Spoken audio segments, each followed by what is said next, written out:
இனிமே கண்ணை மூடிட்டு கடலை எண்ணெய் வாங்கலாம். ஏன்னா மந்த்ரா கடலை எண்ணெய் இதயத்தின் தயாரிப்பு.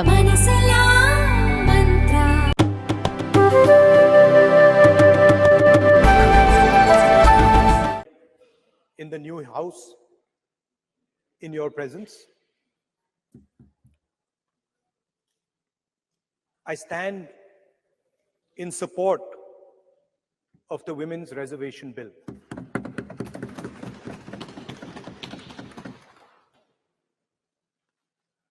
Yesterday, I was listening to the discussion, and the issue of the Sengol came up. And there was a conversation, a to and fro,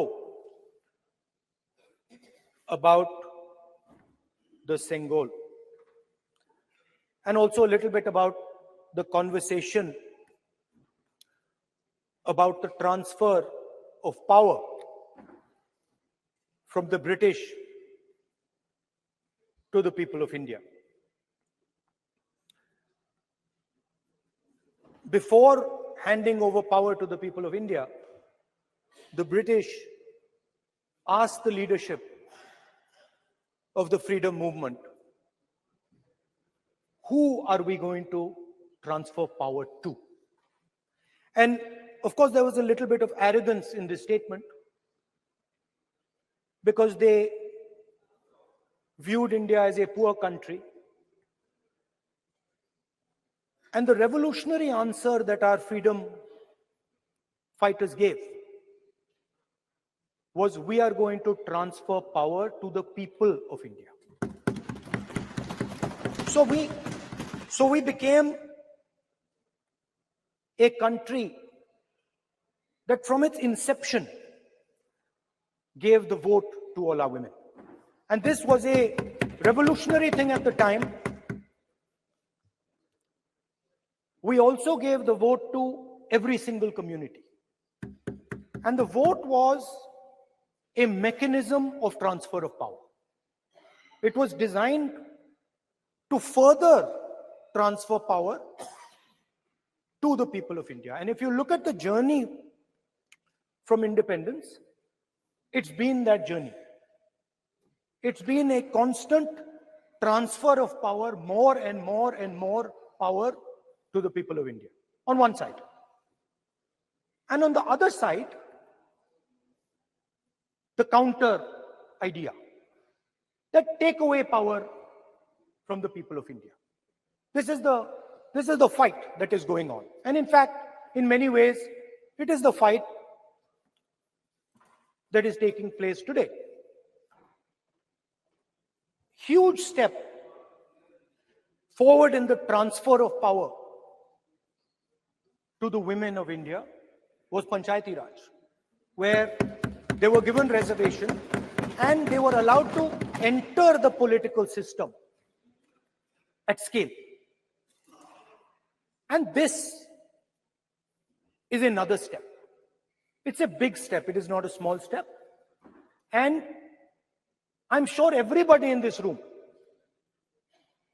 the treasury benches, the opposition, everybody agrees that this is a very important step for the women of our country. They fought for independence. They are as capable as any man, in many ways more capable, and should be given as much space as they possibly can be given.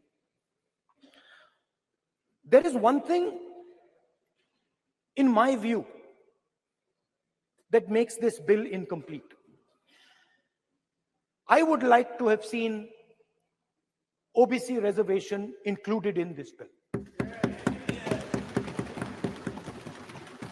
I think it is very important that a large chunk of India's population, large chunk of India's women should have access to this reservation. And that is missing in this bill. There are also two things that seem strange to me. One is the idea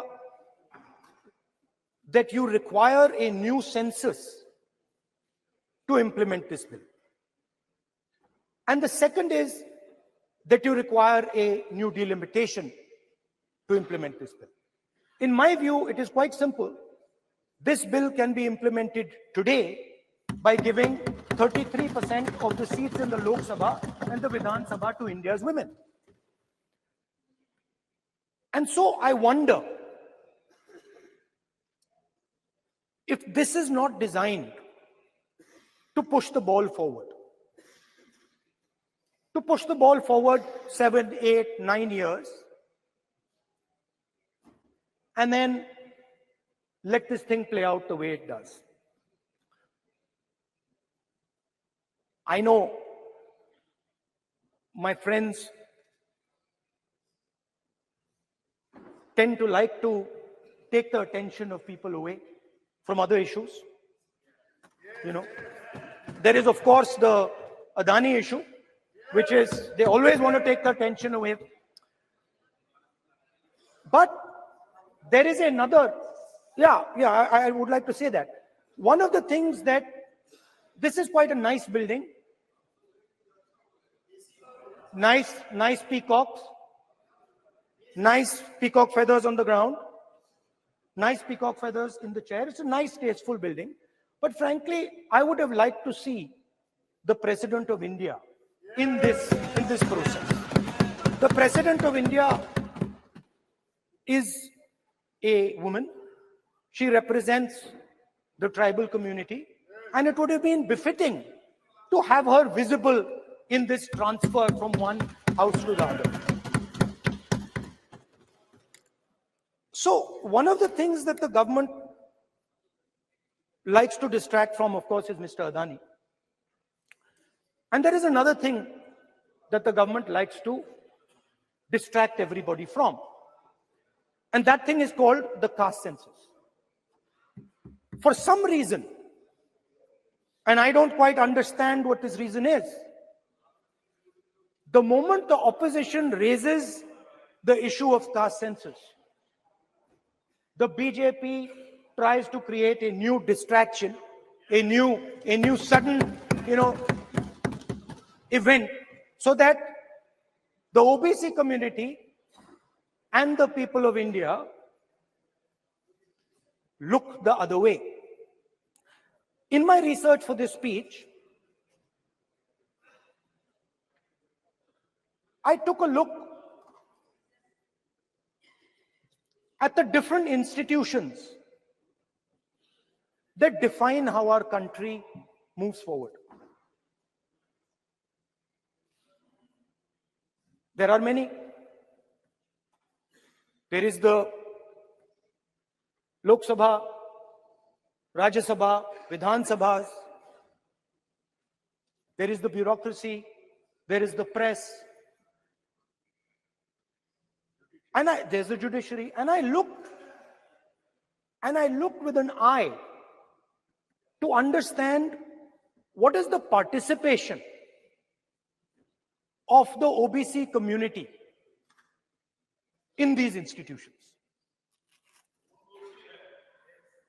मतलब हमारे जो institutions हैं उनमें OBC की भागीदारी कितनी है, ये सवाल मैं पूछ रहा था और मैंने अलग अलग इंस्टीट्यूशंस में थोड़ा रिसर्च किया. जो सेंट्रल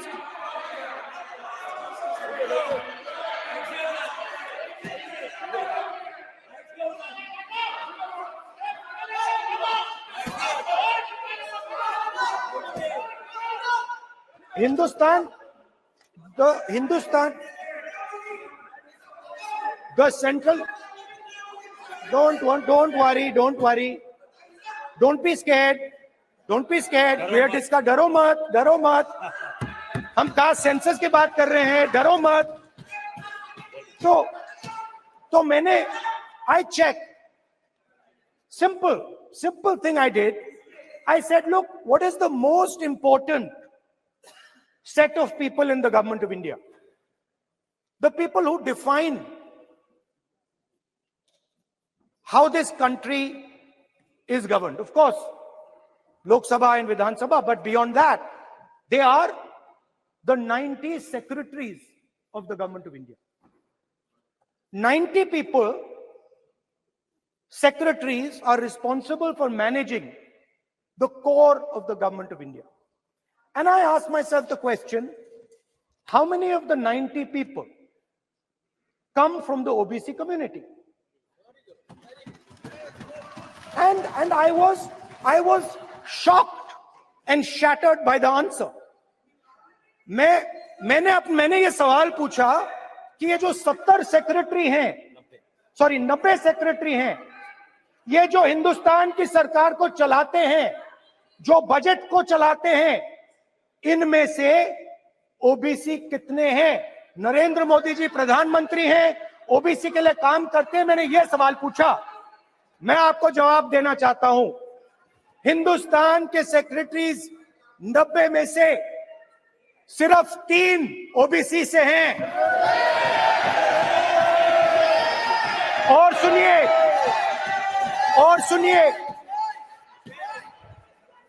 सुनिए, नहीं घबराइए मत, डरो मत। और सुनिए, ये जो सेक्रेटरीज हैं जो ओबीसी कम्युनिटी से हैं, ये हिंदुस्तान के सिर्फ 5% बजट को कंट्रोल करते हैं। मतलब अगर हिंदुस्तान का बजट 44 लाख करोड़ का है, तो ये 2.47 लाख करोड़ मतलब 5% कंट्रोल करते हैं। और सुनिए, मैं कर रहा हूं, मैं वहीं आ रहा हूं।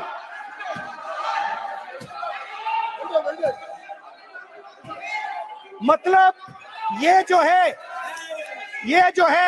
ओबीसी की बात नहीं सुनना चाहते, ओबीसी की बात नहीं सुनना चाहते, ओबीसी की बात नहीं सुनना चाहते, ओबीसी की बात नहीं सुनना चाहते। आप ओबीसी के खिलाफ है, आप ओबीसी के खिलाफ है, ओबीसी के खिलाफ है। आप ओबीसी के अधिकार के बारे में नहीं सुनना चाहते, ओबीसी के बारे में नहीं सुनना चाहते, ओबीसी के प्रति न्याय नहीं चाहते, ओबीसी के प्रति न्याय नहीं होना चाहिए। ये see they're not showing it. ये जो है, हाँ, मैं माननीय सदस्य से आग्रह करूंगा, एक मिनट रुकिए। माननीय सदस्य से मैं आग्रह करूंगा, एक तो ये महिला आरक्षण बिल है, और दूसरा सभी माननीय सदस्य समान है। डरो मतो ये शब्द इस पार्लियामेंट में नहीं बोलना चाहिए।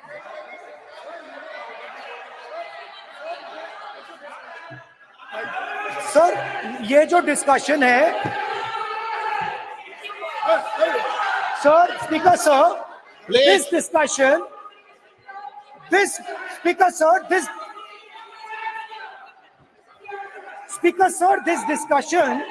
is about the transfer of power to the people of India.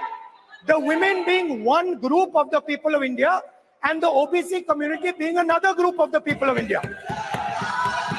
And I am elaborating that the OBCs, who number a huge percentage, have 3% of the 90 secretaries of this country and control and define 5% of India's budget. This is an insult and a shame to the OBC community. ये OBC community का अपमान है। तो सवाल उठता है कि इस देश में कितने ओबीसी हैं, कितने दलित हैं, कितने आदिवासी हैं, और उस सवाल का जवाब सिर्फ कास्ट सेंसस से मिल सकता है। तो मेरा सरकार को एक सुझाव है, सबसे पहले ये जो महिला का बिल है, इसको आप पास कीजिए, आज पास कीजिए, ये जो आपके लागू कीजिए, और ये जो डिलिमिटेशन है जो आपने बोला है, और ये जो सेंसस है, इसकी कोई जरूरत नहीं है। 33% आप महिलाओं को सीधा दे दीजिए। और दूसरी बात, इसको बदलिए, इसको आप बदलिए। कैमरा नहीं है सर, कैमरा नहीं है, आपको ही दिखाएंगे सर, पूरा भाषण में आपको ही दिखाएंगे। ये आप बदलिए। ये जो लिस्ट है ये ओबीसी समाज का अपमान है। 90 लोग हिंदुस्तान के सेक्रेटरी हैं, उनमें से 3 लोग ओबीसी समाज के हैं, 5% बजट को कंट्रोल करते हैं। तो जल्दी से जल्दी आप कास्ट सेंसस कीजिए, जल्दी से जल्दी जो हमने कास्ट सेंसस किया था उसका डेटा आप रिलीज कीजिए, और अगर आप नहीं करेंगे तो हम कर डालेंगे। Thank you.